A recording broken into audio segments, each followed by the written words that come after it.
Hello everyone. I'm making this video because there are a lot of students nowadays who are coming to us who are appearing for the 12th standard exams or just getting done with 12th standard exams, and in the background they're doing research about what qualification to pursue next. Now when it comes to ACCA, one common question that we get all the time is, ma'am, should I do integrated ACCA or should I go ACCA the traditional way? Now it's a $1,000,000 question, and I'm making this video to clarify certain things for you so that you take a proper informed decision on what suits you better. Let me begin with explaining what is integrated ACCA. So integrated ACCA, as the name suggests, the ACCA curriculum gets integrated with your undergraduation program. So let's say BCom, for example. So certain papers of ACCA, the syllabus of certain of the papers get combined with your BCom papers, and then you study BCom and ACCA together. Now, what is the outcome of such a qualification? Along with your BCom, you are also pursuing ACCA, and by the time you are a BCom graduate, you are expected to also become a qualified ACCA. So that is integrated ACCA program, which is being offered by a lot of institutes all across the country. Now, when you are taking a decision whether integrated or traditional, let me just quickly point out the advantages and disadvantages of both. Now, when it comes to integrated, the number one advantage which a student finds is that they get all that they want under one umbrella. So you go to college, you're probably doing your BCom lectures, you will have your ACCA lectures after that, you're out of college and you're done for your day without having to travel anywhere else to study anything further. So under one umbrella becomes the number one advantage of an integrated program. The second and the much talked about advantage, exemptions. Now we don't know whether it's an advantage or a disadvantage, because when you talk about exemptions, it's like you are not studying 9 papers of ACCA. You are like altogether skipping 2 levels, which is knowledge level and skill level. I will not say you are completely skipping them, but yes, you are not preparing for these subjects the way ACCA exams you. Now, I hope everybody appreciates the difference between an undergrad qualification and a professional qualification.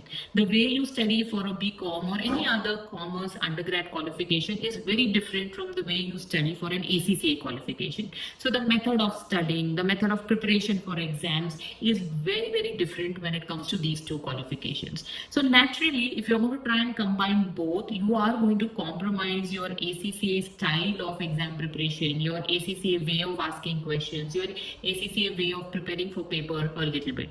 And what happens is students get stuck on the last 4 papers, which is your professional level. Now, since you've not done the previous 2 levels the way it is supposed to be done for an ACCA exams, naturally, when you come to the professional level, you are a bit underconfident because you don't know what to expect. This professional level becomes the first ACCA paper that you are taking. So when you are talking about exemptions, please do your research well, because all is not good on the exemption front unless you've been taught all the 9 papers really well and they prepare you properly for your professional level exams. When it comes to doing a traditional ACCA, you do your BCom qualification from the university or the college that you've chosen, and for your ACCA, you prepare with a specialized tutor. Now, the specialized tutors are tutors who are only preparing students for ACCA. So they prepare you for how to study for ACCA, how are you going to get examined, what are going to be the exam pattern, what are going to be the question style, right from the very first paper that you are doing. So by the time you reach professional level, you're crystal clear with the concepts, you're very well comfortable with the exam style questions, the exam pattern, and definitely you feel much more confident appearing for your professional level exams. The second thing about traditional ACCA is that it offers a lot of flexibility. Now, when you do an integrated program, you are forced, or you have to follow the program as is designed by your university or college. So that doesn't leave you with any room in terms of planning your paper. When you do ACCA the traditional way, if you think that you are ready for 2 papers in an attempt, you can go ahead and take 2 papers. If you think you need 6 months to prepare for a paper, you can take a break and give your paper after 6 months, because they are always there to prepare you for your papers as and when you need them. So flexibility, according to me, becomes a big advantage when you go ACCA the traditional way. Another thing is, even if you do get 9 exemptions under the integrated program, you still have to pay all your exam fees there, which is paid under the heading of exemption fees. So if you compare the cost of doing the qualification either ways, it is comparable, because even though you do not give the exams, you still have to pay the exam fees over there. So when you decide to do ACCA the traditional way, definitely you're going to opt for some learning partners like us, and the learning partners can give you like a 360-degree support for all your exam preparation.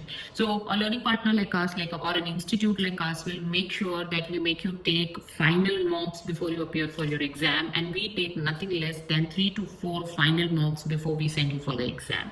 We give one-on-one personal feedback for all the mocks which are undertaken by the students, and there is a 24-hour doubt solving support which is available from our expert tutors. So definitely with a traditional ACCA, you have much more flexibility, you have much more support, and I feel you get the extreme confidence to appear for your professional level exams. And if you want, you can also do this quick research. If you look at the pass rates of integrated students versus students who are doing traditional ACCA, there is a big difference. And the difference in the pass rates is obviously because of the fact that by the time integrated students reach professional levels, they are not so confident about the papers as a student who has done their journey right from knowledge level to skill level and then the professional level.